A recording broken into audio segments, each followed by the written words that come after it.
नमस्कार दोस्तों, कैसे हैं आप सब। उम्मीद करती हूँ आप सब बहुत अच्छे से होंगे। और चलिए शुरू करते हैं अपनी भगवत गीता के जीवन का सार, आगे की यात्रा। जिस प्रकार शरीरधारी आत्मा इस वर्तमान शरीर में बाल्यावस्था से तरुणावस्था में और फिर वृद्धावस्था में निरंतर अग्रसर होता रहता है, उसी प्रकार मृत्यु होने पर आत्मा दूसरे शरीर में प्रवेश कर जाती है। धीर व्यक्ति ऐसे परिवर्तन से मोह को प्राप्त नहीं होता। यहाँ पर श्री कृष्ण भगवान अर्जुन को अब समझा रहे थे। प्रत्येक जीव का एक व्यष्टि आत्मा है। वह प्रति क्षण अपने शरीर बदलता रहता है, कभी बालक के रूप में, कभी युवा तक, कभी वृद्ध पुरुष के रूप में। तो भी आत्मा वही रहता है, उसमें कोई परिवर्तन नहीं होता। यह व्यष्टि आत्मा मृत्यु होने पर अंतोगत्वा एक शरीर बदलकर दूसरे शरीर में देहांतरण कर जाता है। और चूंकि अगले जन्म में इसको शरीर मिलना असंभव भावी है, मतलब वही शरीर मिलना असंभव है, चाहे वह शरीर आध्यात्मिक हो या भौतिक। अतः अर्जुन के लिए न तो भीष्म न द्रोण ही शोक करने का कोई मतलब था, अपितु उसे प्रसन्न होना चाहिए था कि वे अपने पुराने शरीर को बदलकर नए शरीर ग्रहण करेंगे और इस तरह वे नई शक्ति प्राप्त करेंगे। ऐसे शरीर परिवर्तन से जीवन में किए गए कर्म के अनुसार नाना प्रकार के सुख उपयोग या कष्टों का लेखा हो जाता है। क्योंकि भीष्म व द्रोण साधु पुरुष थे, इसलिए अगले जन्म में उन्हें आध्यात्मिक शरीर प्राप्त होंगे, नहीं तो कम से कम उन्हें स्वर्ग में भोग करने के अनुरूप शरीर तो प्राप्त होंगे ही। अतः दोनों ही दशाओं में शोक का कोई कारण नहीं बनता। जिस मनुष्य को व्यष्टि आत्मा, परमात्मा तथा भौतिक और आध्यात्मिक प्रकृति का पूर्ण ज्ञान होता है, वह धीर कहलाता है। ऐसा मनुष्य कभी भी शरीर परिवर्तन द्वारा ठगा नहीं जाता। आत्मा के एकात्मवाद या मायावादी सिद्धांत मान्य नहीं हो सकता, क्योंकि आत्मा के इस प्रकार विखंडन से परमेश्वर विखंडनीय या परिवर्तनशील हो जाएगा, जो परमात्मा के अपरिवर्तनीय होने के सिद्धांत के विरुद्ध होगा। गीता में पुष्टि हुई है कि परमात्मा के खंडों का सनातन अस्तित्व है, जिन्हें क्षर कहा जाता है, अर्थात उनमें भौतिक प्रकृति में गिरने की प्रवृत्ति होती है। ये भिन्न अंश नित्य भिन्न रहते हैं, यहाँ तक कि मुक्ति के बाद भी व्यष्टि आत्मा जैसा कि तैसा भिन्न अंश बना रहता है, किंतु एक बार मुक्त होने पर वह श्री भगवान के साथ सच्चिदानंद रूप में रहता है। परमात्मा पर प्रतिबिंबवाद का सिद्धांत व्यक्त किया जा सकता है, जो प्रत्येक शरीर में विद्यमान रहता है। यह व्यष्टि जीव से भिन्न होता है।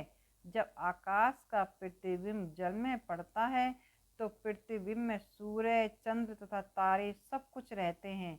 तारों की तुलना जीवों से तथा सूर्य या चंद्र की परमेश्वर से की जा सकती है।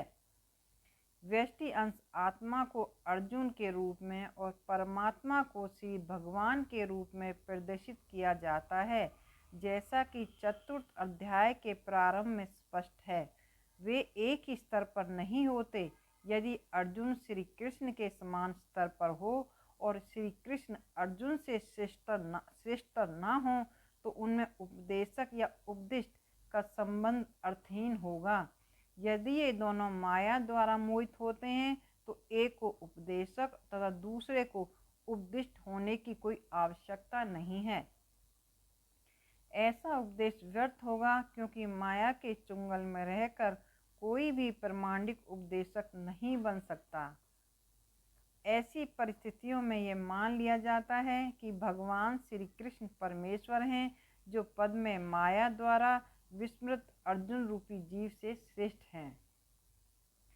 हे कुंती पुत्र, सुख तथा दुख का क्षणिक उदय तथा काल कर्म में उनका अंतर्धान होना सर्दी तथा गर्मी की ऋतुओं के आने जाने के समान है। हे भरतवंशी, वे इंद्रबोध से उत्पन्न होते हैं और मनुष्य को चाहिए कि अवचल भाव से उनको सहन करना सीखे। कर्तव्य निर्वाह करते हुए मनुष्य को सुख तथा दुख के क्षणिक आने जाने को सहन करने का अभ्यास करना चाहिए। यहाँ भगवान कह रहे हैं कि परिस्थितियाँ कैसी भी हों, इंसान को उनको सहन करने की आदत होनी चाहिए। वैदिक आदेश अनुसार मनुष्य को माघ, जनवरी, फरवरी के मास में भी प्रातःकाल स्नान करना चाहिए। उस समय अत्यधिक ठंड पड़ती है, किंतु जो धार्मिक नियमों का पालन करने वाला है वह स्नान करने में तनिक भी झिझकता नहीं है। इसी प्रकार एक गृहिणी भीष्म से भीष्म गर्मी की ऋतु में मई जून के महीनों में भोजन पकाने में हिचकती नहीं है। जलवायु संबंधी असुविधाएं होते हुए मनुष्य को अपना कर्तव्य निभाना होता है। इस प्रकार युद्ध करना क्षत्रिय का धर्म है, अतः उसे अपने किसी मित्र या परिजन से भी युद्ध करना पड़े तो उसे अपने धर्म से विचलित नहीं होना चाहिए। भगवान अर्जुन को समझा रहे हैं। मनुष्य को ज्ञान प्राप्त करने के लिए धर्म के विधि विधान पालन करने होते हैं, क्योंकि ज्ञान तथा भक्ति से ही मनुष्य अपने आप को माया के बंधन से छुड़ा सकता है। अर्जुन को जिन दो नामों से संबोधित किया गया है वे बहुत ही महत्वपूर्ण हैं। कौंतेय कहकर संबोधित करने से यह प्रकट होता है कि वह अपनी माता की ओर से मातृकुल से संबंधित है, और भारत कहने से पिता की ओर से पितृकुल से संबंध प्रकट होता है। दोनों ओर से उसको महान विरासत प्राप्त है।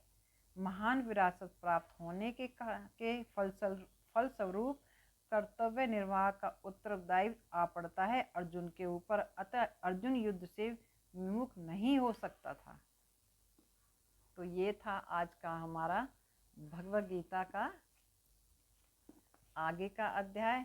उम्मीद करती हूँ आप सबको मेरा ये पाठ पसंद आता होगा, आप सुनते होंगे, और अगर आप मेरी थोड़ी भी वीडियो को पसंद करते हैं, लाइक करते हैं, तो प्लीज़ मेरी वीडियो में आप कमेंट करके बताइए कि आपको मेरी ये वीडियो कैसी लगती है। धन्यवाद। राधे श्याम।